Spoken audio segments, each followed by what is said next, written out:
As the sun dipped below the horizon, painting the sky with hues of orange and purple, the traveler squinted against the glare of the late afternoon light. His fingers, calloused from years of gripping the steering wheel, drummed anxiously on the dashboard. The road ahead stretched like a mirage, two pale lines vanishing into the shimmering heat haze. It had been over an hour since he had last seen another vehicle. The desolate expanse of desert was indifferent to his plight. No towns, no exits, just endless stretches of cracked earth and scrubby plants swaying gently in the dry breeze. With a weary sigh, he muttered a curse, easing off the accelerator as he calculated the dwindling fuel in his tank. Whatever was left wouldn't carry him much farther.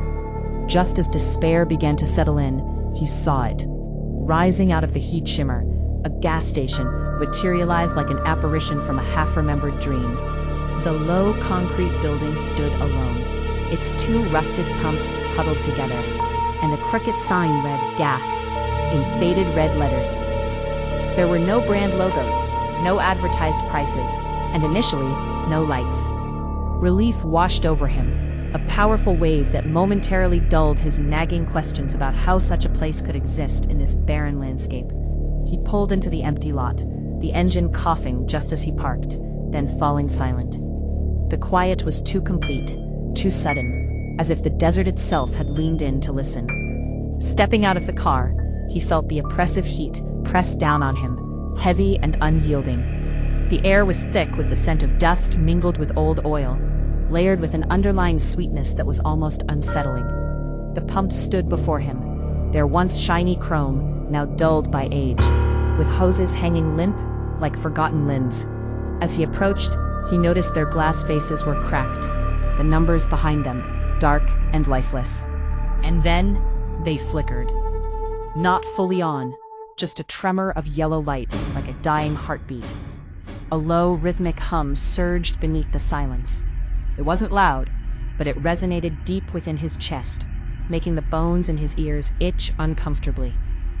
The pumps pulsed in sync, their hoses twitching as if stirred by breath that no wind carried.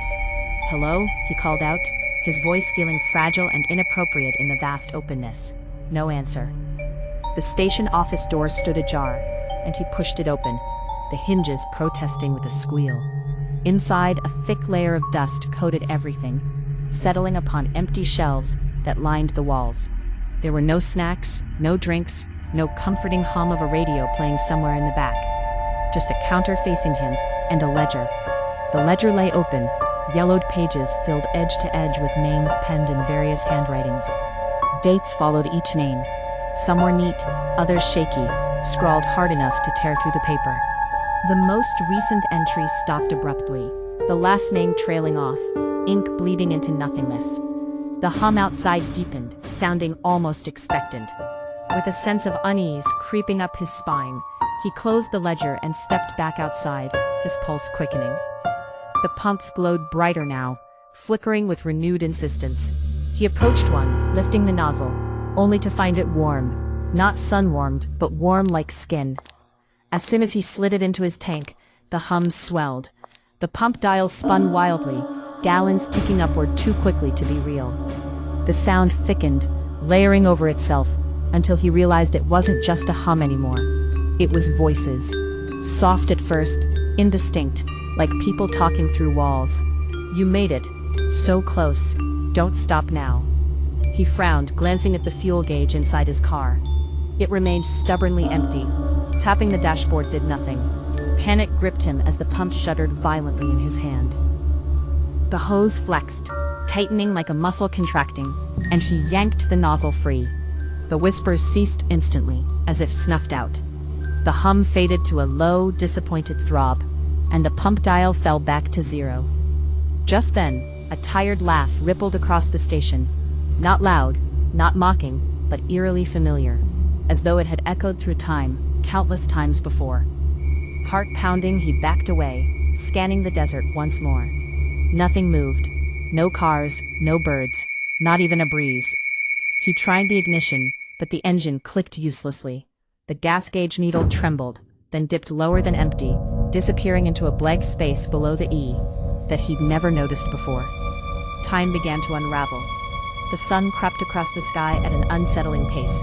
Too fast, then too slow. His phone had no signal. Its battery drained in minutes, then stubbornly refused to die completely. Stuck at 1% no matter how long the screen remained dark. Each attempt to pump gas met the same haunting pattern. The hum, the spinning numbers, the whispers growing clearer. "You're doing great. Just a little more. We're hungry." Thirst clawed at him, though he barely sweated. Hunger gnawed at his insides, hollow and echoing. But worse than either was the exhaustion. The suffocating feeling that something inside him was being drawn out, siphoned away drop by drop. Desperation drove him back to the office. The ledger lay where he'd left it, but now more names filled the page that had been blank before, dates that matched today's. One name stood out, disturbingly familiar. Flipping backward through the book, he noticed patterns he hadn't seen before. Groups of names repeated every few years. The same handwriting appeared again and again, decades apart. Attendance. Outside, the pumps brightened, bathing the station in warm yellow light. The hum shifted, changing pitch until it matched his heartbeat exactly. The whispers rose around him, no longer confined to the pumps. They came from the walls, from beneath the floor, from the ground itself. Running on empty. "We can help. We always help." Staggering outside, the vast desert no longer felt empty. It felt close, crowded. Faces seemed to press just beneath the surface of the ground. Their expressions blurred and stretched, mouths open in silent screams. Or smiles. The realization settled slowly, like a sickness within him. The station didn't sell fuel, it made it. Every traveler who ran dry out here fed it. Each ounce of panic, every desperate hope, every final decision bled into the pumps. The hum was not machinery, it was digestion. The pen lay on the counter, uncapped, waiting. His hands shook as he picked it up. Resistance felt futile now. The station had already taken so much. His time, his strength, pieces of himself he couldn't name. With trembling resolve, he signed.